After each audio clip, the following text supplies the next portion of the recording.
잠깐만, 진짜 군인이야? 차가운 부산 밤거리에 울려 퍼진 조롱 섞인 목소리. 하지만 그 순간 모든 게 바뀌기 시작했다. 네, 맞습니다. 대한민국 공군작전사령부 소속 대령 박세영입니다. 그녀가 신분증을 꺼내는 순간 건달들의 얼굴이 하얗게 질렸다. 하지만 이미 늦었다. 주먹이 날아왔고 쾅, 20초 만에 모든 게 끝났다. 과연 무슨 일이 벌어진 걸까?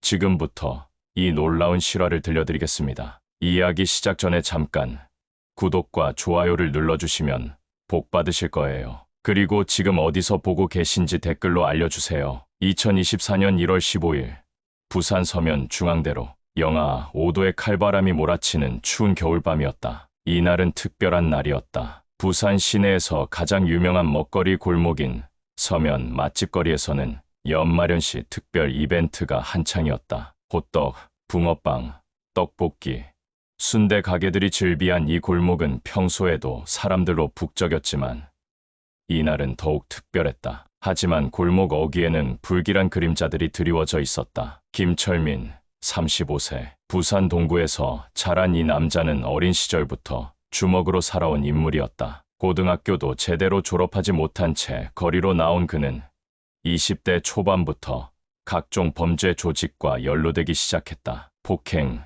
협박, 공갈 등의 전과가 있던 김철민은 최근 몇 년간 서면 일대를 자신의 세력권으로 만들려고 혈안이 되어 있었다. 특히 먹거리 골목의 상인들을 상대로 한 보호비 갈취는 그의 주요 수입원이었다. 이날 밤 김철민은 4명의 부하들과 함께 나타났다. 첫 번째는 이현수, 28세. 김철민의 오른팔 격인 인물로 체격이 건장하고 성격이 난폭했다. 두 번째는 박동진, 31세. 머리가 비교적 돌아가는 편이라 조직의 작전 참모 역할을 했다. 세 번째는 최민호, 26세. 막내였지만 가장 성격이 더러웠다. 주먹보다는 말로 사람을 괴롭히는 걸 즐겼다. 네 번째는 신태웅, 29세. 덩치는 가장 컸지만 머리는 제일 비어 있었다. 김철민의 지시만 따르는 충성견 같은 존재였다. 할머니, 오늘 장사 잘 되시네요? 김철민이 호떡집 앞에 나타나며 비열한 미소를 지었다. 호떡집을 운영하는 김순자 할머니는 올해 67세였다. 남편을 일찍 여의고 혼자서 40년 넘게 호떡을 팔며 세 자녀를 키워낸 억척스러운 여성이었다. 하지만 요즘 무릎도 아프고 손목도 아파서 예전만큼 많이 만들지는 못했다. 아이고, 누구신지. 저희요. 이 일대 관리하는 사람들이에요. 할머니 안전하게 장사하실 수 있도록 도와드리려고 왔어요. 김철민의 말에 할머니는 고개를 갸웃했다. 관리요? 무슨, 할머니. 요즘 세상이 얼마나 무서운데요. 혼자서 장사하시기 위험하잖아요. 저희가 지켜드릴게요. 이현수가 기어들었다. 지켜준다는 게 무슨, 매일 5만 원만 주시면 돼요. 그럼 아무도 할머니 건드리지 못하게 해드릴게요. 할머니의 얼굴이 굳어졌다. 보호비를 요구하는 거였다. 아니에요. 그런 돈 없어요. 할머니, 생각해보세요. 5만 원이 그렇게 큰 돈인가요? 할머니 안전을 위한 건데. 박동진이 부드럽게 말했지만 그 속에는 위협이 담겨 있었다. 바로 옆 떡볶이 가게에서는 25세 청년 이준혁이 혼자서 가게를 운영하고 있었다. 대학을 졸업한 지 3년째였지만 취업이 되지 않아 부모님 도움으로 작은 포장마차를 차린 것이었다. 형, 여기도 관리해야 되는 거 아니에요? 최민호가 김철민에게 말했다. 맞네. 야, 거기 사장. 준혁이 놀라며 돌아봤다. 네, 나이 어떻게 돼? 25살인데요. 어린 게 혼자서 장사하기 힘들지. 우리가 도와줄게. 아니요, 괜찮습니다. 괜찮다고. 야, 너 여기서 장사한 지 얼마나 됐어? 한 6개월 정도요. 6개월? 그럼 이 동네 룰을 몰랐구나. 여기서 장사하려면 우리한테 신고해야 돼. 준혁이 당황했다. 신고요? 무슨, 매달 10만 원씩만 내면 돼. 젊은 놈이니까 할머니보다 2배 받는 거야. 그런 돈 없는데요. 없다고. 야, 하루 매출이 얼마나 되는데 10만 원이 없어? 신태웅이 위협적으로 다가섰다. 골목 중간쯤에 있는 붕어빵 가게 사장 정태수 씨는 45세였다. 회사에서 구조조정을 당한 후 실업급여로 버티다가 마지막 수단으로 붕어빵 장사를 시작한 지 1년이 됐다. 중학생 딸과 초등학생 아들을 키우고 있는 그에게는 매일매일이 생존의 전쟁이었다. 하루 10만 원만 벌어도 감사한 상황이었다. 아저씨, 장사 힘드시죠? 김철민이 다가오며 말했다. 네, 그냥 그럭저럭이요. 보니까 손님이 별로 없던데? 요즘 경기가 안 좋아서요. 그래서 우리가 도와드리려는 거예요. 손님 많이 오게 해드릴게요. 어떻게요? 우리가 홍보해드리는 거죠. 대신 매달 7만 원만 주시면 돼요. 정태수 씨의 얼굴이 어두워졌다. 7만 원이요? 네. 할머니는 5만 원, 젊은 친구는 10만 원인데 아저씨는 중간이니까 7만 원이에요. 합리적이죠? 아니에요. 그런 돈 낼 여유 없어요. 여유 없다고요? 아저씨, 장사가 안 되는 이유를 아세요? 모르겠는데요. 보호받지 못해서 그래요. 우리가 보호해드리면 장사 잘 될 거예요. 이현수가 위협적으로 말했다. 세상인 모두 거절하자. 김철민의 태도가 돌변했다. 야들아, 우리가 이렇게 좋게 말하는데 왜 안 들어? 저희는 정말 그런 돈 없어요. 할머니가 떨리는 목소리로 말했다. 없다고. 그럼 어떻게 장사해? 하루하루 번 걸로 겨우 살아가는데 어디서 그런 돈을? 할머니, 우리 말 안 들으면 어떻게 될지 알아? 최민호가 호떡판을 툭툭 치며 말했다. 그만해주세요. 그만하라고? 야, 할머니가 우리 무시하는 거야? 분위기가 험악해지기 시작했다. 준혁과 정태수 씨도 겁에 질린 표정이었다. 제발 그냥 가주세요. 준혁이 애원했다. 가라고? 야, 너 우리가 장난하는 줄 알아? 박동진이 떡볶이 냄비를 발로 찼다.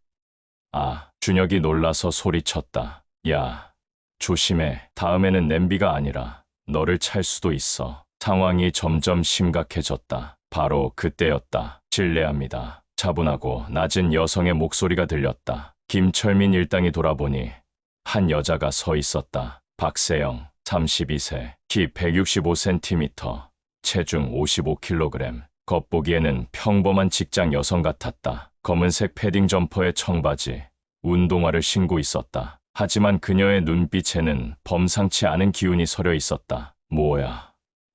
또 김철민이 짜증스럽게 말했다. 지나가려고 하는데 비켜주실 수 있을까요? 세영의 목소리는 정중했지만 단호함이 느껴졌다. 지나가려고? 야, 아가씨, 여기 우리가 일하고 있는 거 안 보여? 이현수가 세영 앞으로 다가왔다. 일요. 어떤 일인데요? 우리 일은 우리가 알아서 할 테니까 딴 데로 가. 상인분들을 괴롭히는 일인가요? 세영의 질문에 김철민이 날카롭게 반응했다. 뭐라고? 괴롭힌다고? 지금 하시는 행동이 괴롭히는 게 아닌가요? 야, 이 여자 뭐야? 완전 건방지네. 최민호가 세영을 위아래로 훑어보며 말했다. 건방지다고요? 저는 그냥 정당한 말을 하는 것뿐입니다. 세영이 차분하게 대답했다. 정당한 말. 야, 아가씨, 여기서 정당하다, 뭐다 하지 말고 그냥 가. 가라고 하실 입장이 되세요? 입장. 야, 우리가 누군 줄 알아? 진태웅이 세영 앞으로 다가서며 위협했다. 누구신지 모르겠지만 상관없어요. 상관없다고? 야, 이 여자 진짜. 제가 다시 한번 말씀드릴게요. 상인분들을 괴롭히지 마시고 이곳을 떠나주세요. 세영의 목소리가 한층 더 단호해졌다. 떠나라고? 야, 너 진짜 미쳤나? 김철민이 화를 내기 시작했다. 미쳤다고요? 정의롭게 행동하는 게 미친 건가요? 정혜, 야들아, 이 여자 정혜 타령하네? 일당들이 키득거렸다. 웃을 일은 아닌 것 같은데요. 세영이 진지하게 말했다. 이 시점에서 세영의 과거를 잠깐 들여다보자. 박세영은 1992년 서울에서 태어났다. 어린 시절부터 정의감이 강했던 그녀는 고등학교 때 이미 공군 조종사가 되겠다는 꿈을 품었다. 2011년 공군 사관학교 55기로 입학한 세영은 4년간의 혹독한 훈련을 거쳐 2015년 소위로 임관했다. 그 후 15년간 공군에서 복무하며 대한민국의 하늘을 지켜왔다. 특히 세영은 KF-16 전투기 조종사로 활동하며 수많은 훈련과 실전 경험을 쌓았다. 또한 공군 특수부대인 CCT 전투 통제사 과정도 수료하여 근접 전투 능력까지 갖추고 있었다. 2024년 현재 그녀는 공군 작전사령부에서 대령으로 복무하며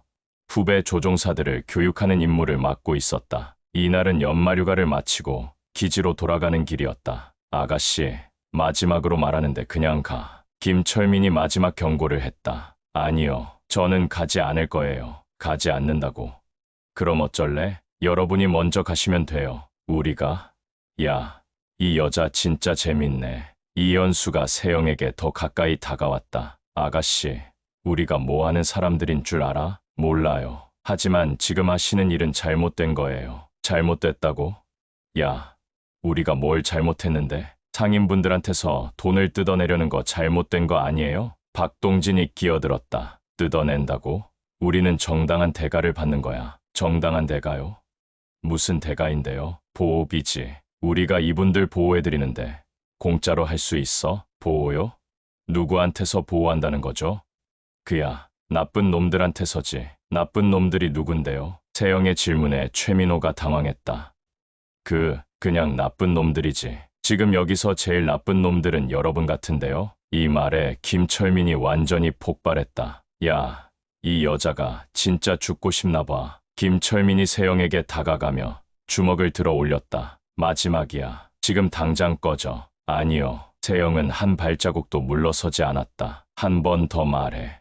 꺼져. 싫어요. 김철민의 얼굴이 새빨갛게 달아올랐다. 야들아, 이 여자 어떻게 생각해? 형님, 그냥 한번 혼내주죠. 이현수가 주먹을 쥐고 세영을 노려봤다. 혼내준다고요?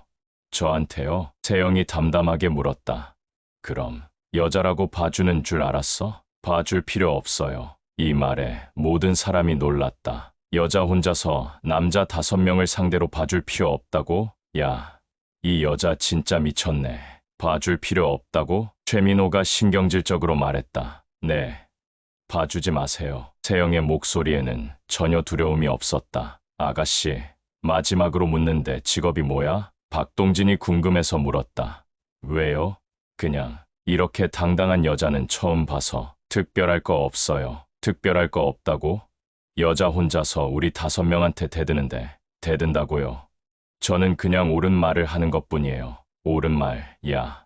세상이 그렇게 단순하지 않아. 어떻게 단순하지 않다는 거죠. 힘이 있어야 옳은 말도 할 수 있는 거야. 박동진의 말에 세영이 살짝 미소를 지었다. 힘이요?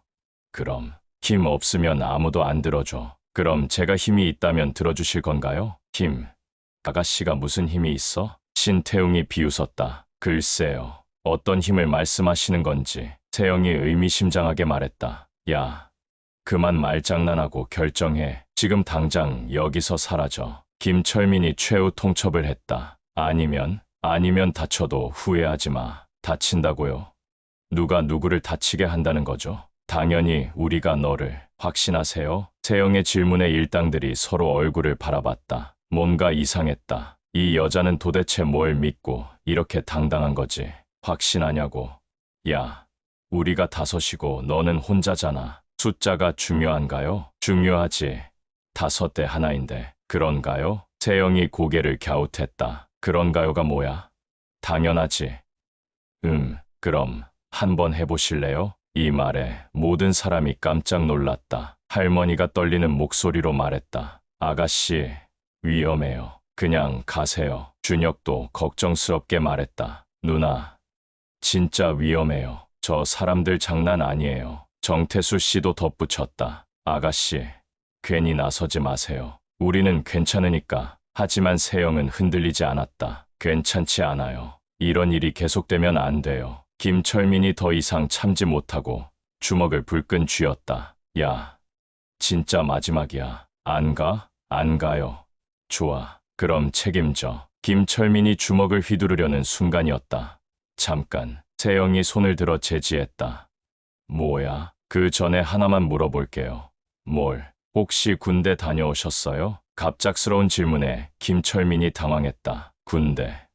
그게 왜? 그냥 궁금해서요. 안 다녀왔는데 그게 뭐? 안 다녀오셨구나. 세영이 고개를 끄덕였다. 그래서 어쩌라고? 별거 아니에요. 그럼 제가 누군지 말해드릴게요. 세영이 가방에서 뭔가를 꺼내려 했다. 야, 뭐 꺼내려고 해? 이현수가 긴장했다. 신분증이요. 신분증. 그딴 거 왜? 보여드리려고요. 세영이 가방에서 꺼낸 것은 군인 신분증이었다. 뭐야? 이거? 김철민이 신분증을 받아서 들여다봤다. 그런데 보는 순간 그의 얼굴이 굳어졌다.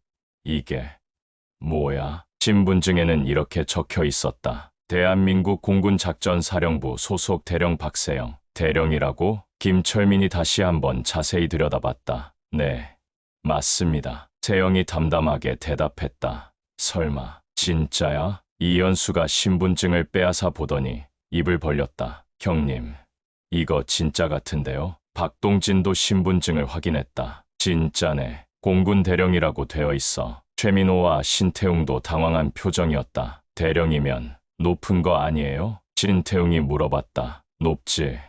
엄청 높아? 박동진이 대답했다. 여기서 잠깐 군 계급에 대해 설명하자면 대령은 장교 중에서도 상당히 높은 계급이다. 소위, 중위, 대위, 소령, 중령을 거쳐 대령이 되는 것이다. 보통 20년 이상 복무한 베테랑이 달 수 있는 계급이었다. 특히 공군 대령이라면 더욱 대단했다. 전투기 조종사는 군 내에서도 엘리트 중의 엘리트로 인정받는 존재였다. 김철민이 신분증을 보며 당황하기 시작했다. 진짜 군인이야? 네. 15년째 복무하고 있습니다. 세영이 차분하게 대답했다. 15년.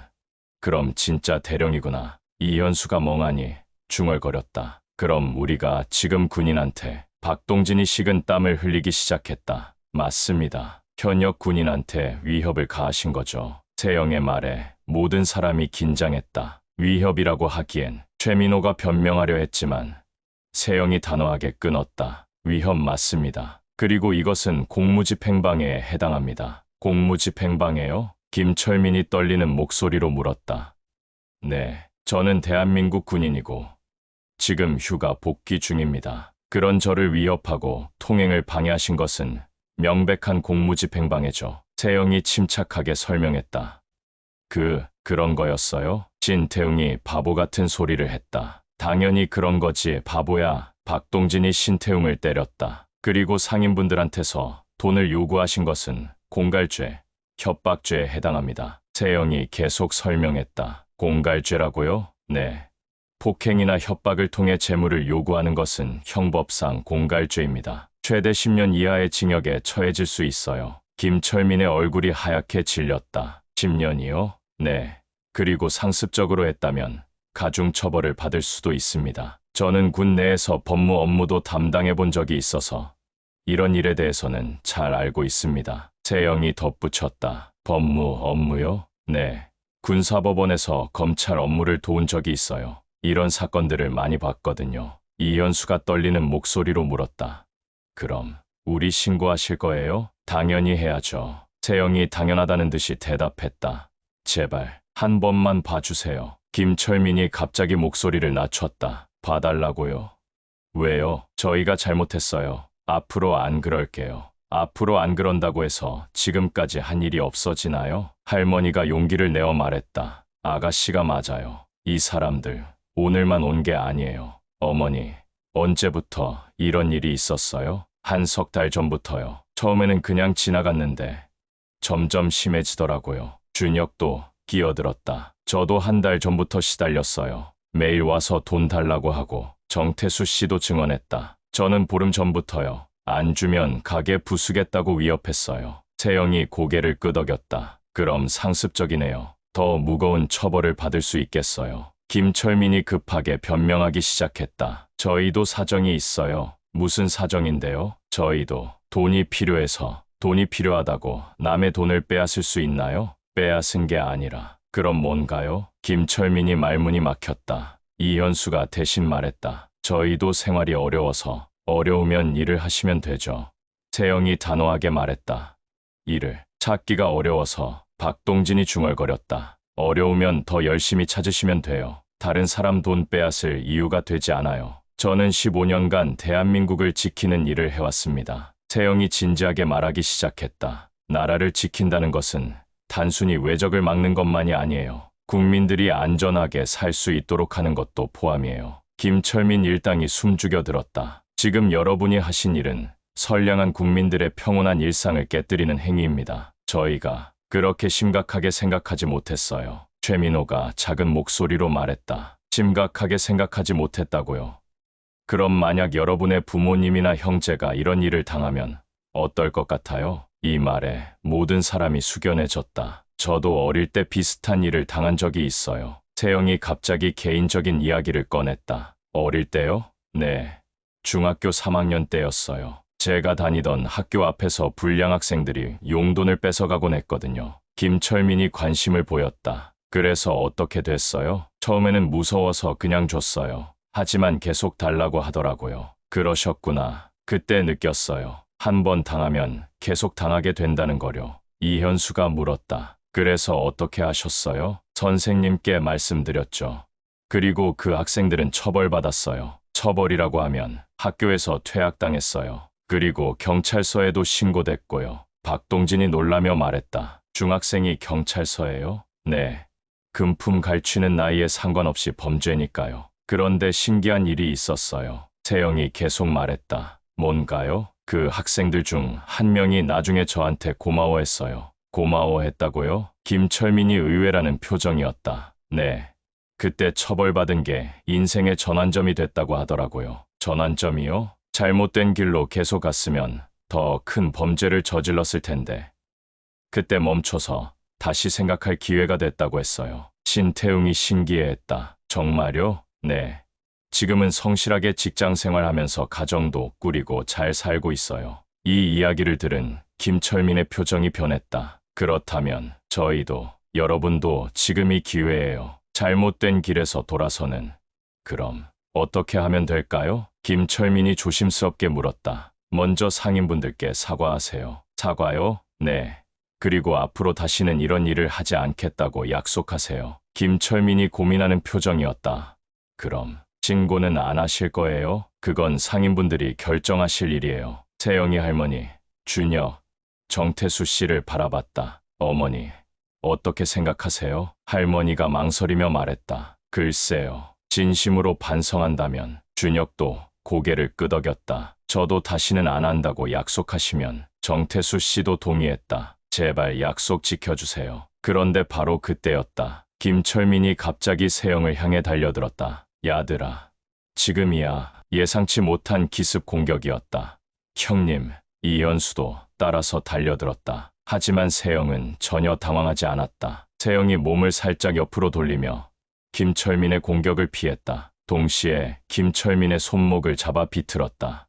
아, 김철민이 바닥에 엎어졌다. 이현수가 뒤에서 덤비려 했지만 세영이 뒤돌아차기를 날렸다. 이현수도 나가 떨어졌다. 박동진과 최민호, 신태웅이 동시에 달려들었다. 하지만 결과는 뻔했다. 세영은 공군에서 15년간 단련된 몸으로 순식간에 상황을 정리했다. 박동진은 어깨를 누르는 관절기로 제압했고 최민호는 다리를 걸어 넘어뜨렸다. 신태웅은 덩치가 컸지만 움직임이 둔했다. 세영이 옆구리를 찌르자 그대로 쓰러졌다. 걸린 시간은 정확히 18초였다. 김철민이 일어나려 했지만 세영이 발로 살짝 누르자 꼼짝할 수 없었다. 움직이지 마세요. 세영의 목소리는 여전히 차분했다. 저희가 잘못했습니다. 이현수가 바닥에 엎어진 채 애원했다. 이미 늦었어요. 기회를 드렸는데 먼저 공격하셨잖아요. 세영이 휴대폰을 꺼냈다. 제발 한 번만 더. 박동진이 애원했지만 세영은 단호했다. 112호.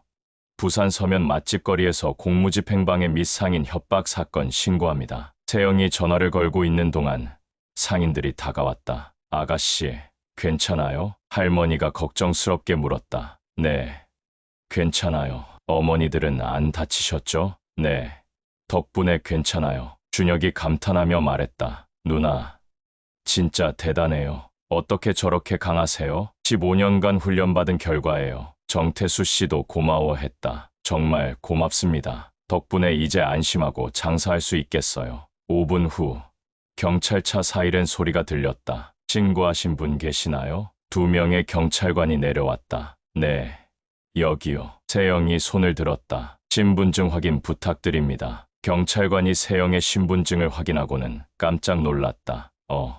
공군 대령님이시네요. 네, 공군 대령 박세영입니다. 대령님께서 직접 신고를 하신 거예요? 네, 상황이 그랬습니다. 경찰관이 상황을 파악하기 시작했다. 그럼 이 사람들이 어떤 일을 한 건가요? 상인분들한테서 보호비를 요구했습니다. 그리고 제가 제지하자 폭행을 가했고요. 보호비 요구와 폭행이요? 네.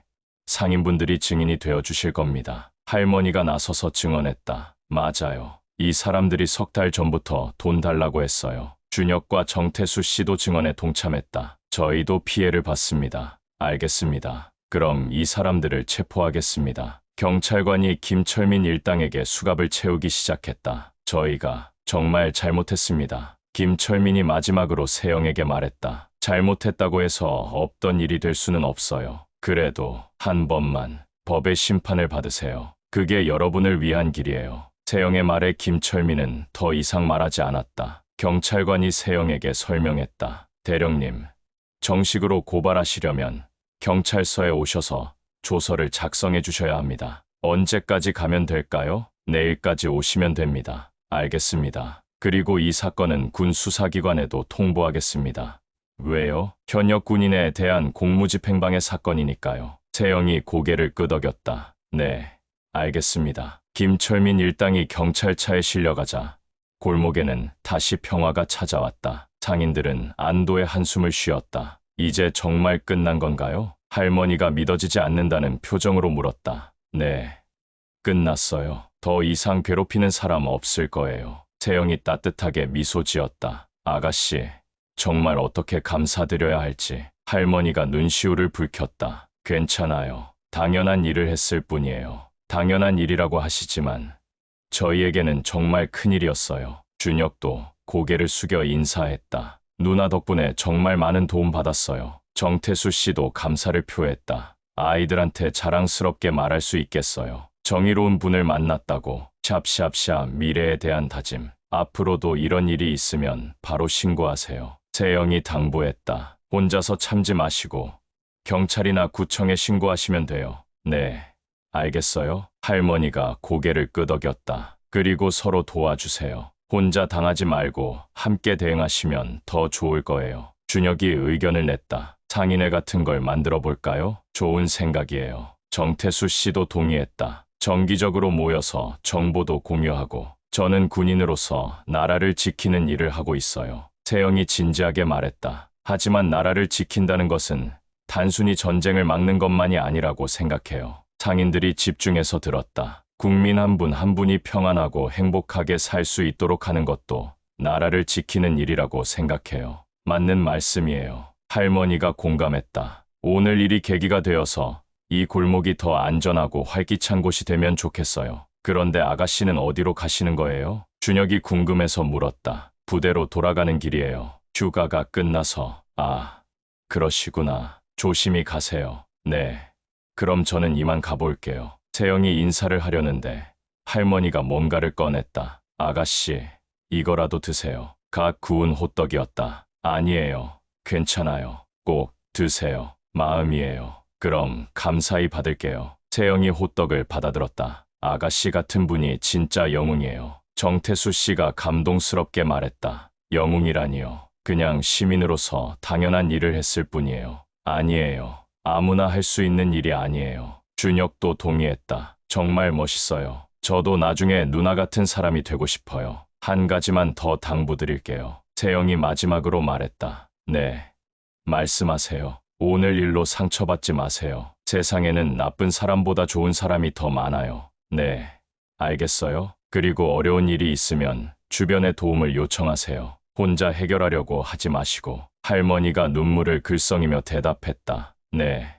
명심하겠어요. 세영이 골목을 나서려 하자 상인들이 모두 나와서 배웅했다. 안녕히 가세요. 고맙습니다. 조심히 가세요. 세영이 손을 흔들며 멀어져 갔다. 그 뒤로 골목에는 다시 평온한 일상이 돌아왔다. 호떡집 할머니는 더 이상 두려워하지 않고 장사를 할 수 있게 됐고 준혁과 정태수 씨도 안심하고 가게를 운영할 수 있게 됐다. 이 사건 이후 놀라운 일이 벌어졌다. 김철민은 구치소에서 많은 생각을 하게 됐다. 세영이 들려준 이야기가 계속 머릿속에 맴돌았다. 출소 후 그는 완전히 다른 사람이 됐다. 물류센터에서 성실하게 일하기 시작했고 과거의 잘못을 뉘우치며 새로운 삶을 살게 됐다. 이연수와 다른 일당들도 마찬가지였다. 이들은 모두 정직하게 일자리를 구해서 새로운 인생을 시작했다. 서면 맛집거리는 더욱 활기찬 곳이 되었다. 상인들은 상인회를 결성해서 서로 도우며